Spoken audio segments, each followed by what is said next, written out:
दान की महिमा। बहुत समय पहले एक राजा था। वह अपनी न्यायप्रियता के कारण प्रजा में बहुत लोकप्रिय था। एक बार वह अपने दरबार में बैठा ही था कि अचानक उसके दिमाग में एक सवाल उभरा। सवाल था कि मनुष्य का मरने के बाद क्या होता होगा। इस अज्ञात सवाल के उत्तर को पाने के लिए उस राजा ने अपने दरबार में सभी मंत्रियों आदि से मशवरा किया। सभी लोग राजा की इस जिज्ञासा भरी समस्या से चिंतित हो उठे। काफी देर सोचने विचारने के बाद राजा ने यह निर्णय लिया कि मेरे सारे राज्य में यह ढिंढोरा पिटवा दिया जाए कि जो आदमी कब्र में मुर्दे के समान लेटकर रात भर कब्र में मरने के बाद होने वाली सभी क्रियाओं का हवाला देगा, उसे 500 सोने की मोहरें भेज दी जाएंगी। राजा के आदेशानुसार सारे राज्य में उक्त ढिंढोरा पिटवा दिया गया। अब समस्या आई कि अच्छा भला जीवित कौन व्यक्ति मरने को तैयार हो।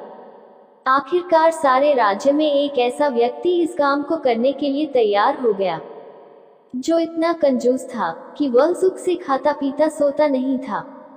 उसको राजा के पास पेश किया गया। राजा के आदेशानुसार उसके लिए बढ़िया फूलों से सुसज्जित अर्थी बनाई गई।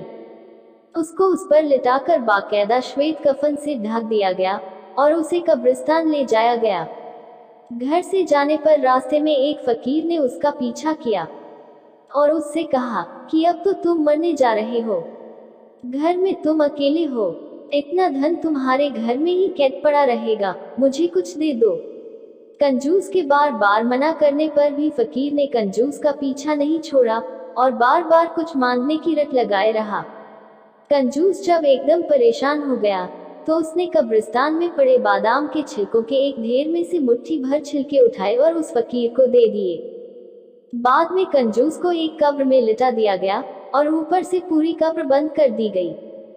बस एक छोटा से छेद सिर की तरफ इस आशा के साथ कर दिया गया कि यह इससे सांस लेता रहे और अगली सुबह राजा को मरने के बाद का पूरा हाल सुनाए। सभी लोग कंजूस को उस कब्र में लिटाकर चले गए। रात हुई। रात होने पर एक सांप कब्र पर आया और छेद देखकर उसमें घुसने का प्रयत्न करने लगा। यह देखकर कब्र में लेटे कंजूस की घबराहट का ठिकाना न रहा। सांप ने जैसे ही घुसने का प्रयत्न किया तो उस छेद में बादाम के छिलके बनकर आ गए। सुबह होते ही राजा के सभी नौकर बड़ी जिज्ञासा के साथ कब्रिस्तान आए और जल्दी ही कब्र को खोदकर कंजूस को निकाला।